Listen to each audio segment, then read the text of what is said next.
Danda'e lafi caanganiin bahu ollaan bitaa mirgaa hojarri minannaa kennan hojarri birrii goosuma narkaa bite birrii kan siraa gooti jedhee qantiniidhaan illee gajaraan illee natti manuma cufaa keessan oola jaallatan na dhufanii natti banuu jibban hin dhiisu mucaan kun finjaan narkaa gannatti jechuudha dhuftee waahii gajaraa natti aggaammataa jechuudha achumaan innaa sana jismiin koo kun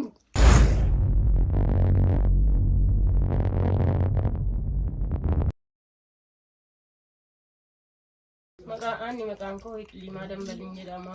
Erga mucaa isii durbaa da'ee sadiiraa dabaladhee miilli kun na dhukkubee bakka algaarra danda'ee gadi bu'ee boolla fincaan hin danda'u. Isaan halkan inni ganna qansiraa hojjeta hojiinsa qansiraadha. Na rafitirraa ka'u cukkuma bu'ee deeme qansiraa isa dhaqee hojjeta nyaatteetta moo dhiifteetta naan hin jedhu. Innaa mucaa kun dhalatu illee jechuudha hulmaas irratti badaana rakkise. Innaa dhufuun nyaatta moo dhugda naan hin jedhu. Birrii koosuma narkaa bite birrii qansiraa kooti jedhee qantiniidhaan illee gajaraan illee natti eenyutaa jismiin koo innaa sana ulmaan bultii 14 da'ee bultii 14 nyaatteetta moo dhiifteetta naan hin jedhu birrii koosuma narkaa bite naan jedha. Billaan wallaahi gajaraa natti aggaammataa jechuudha. Achumaan innaa sana jismiin koo kun lamman danfee hamma argin kadhachuu jammare illee wayya wallahi alazim innaa sana jechuudha subhanallah alazim inuman narrakka dhagaa baay'ee achumaan mucaa kana ijoolleen kun namarratti gatuuttis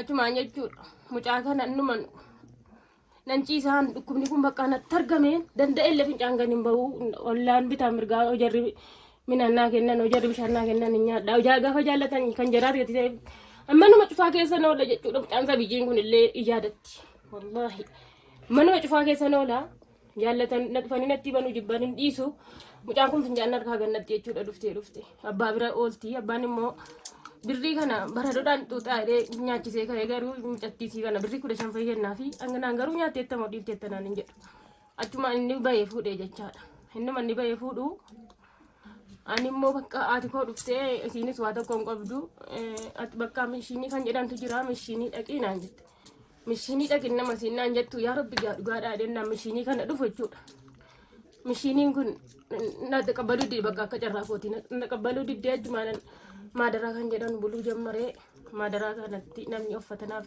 kennaa bakka nan bahee kadhadhee jedhu innuma bakka nan uffatan naa kennu uffata gaggaarii kana na jalaa bada.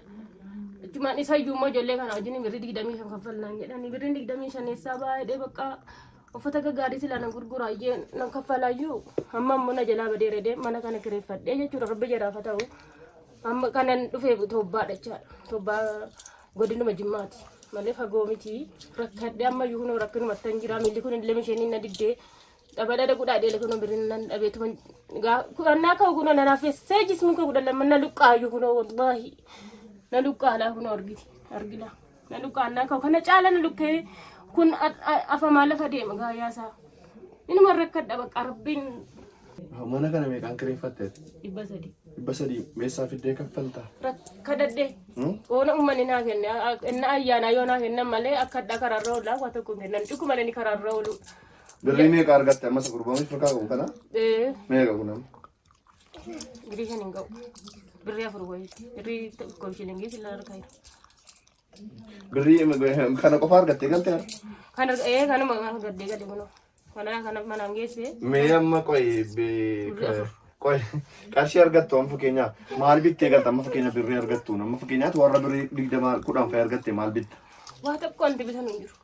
Maalan bita laa maaltu jira maal bita birrii 10 waa tokko hin jiru.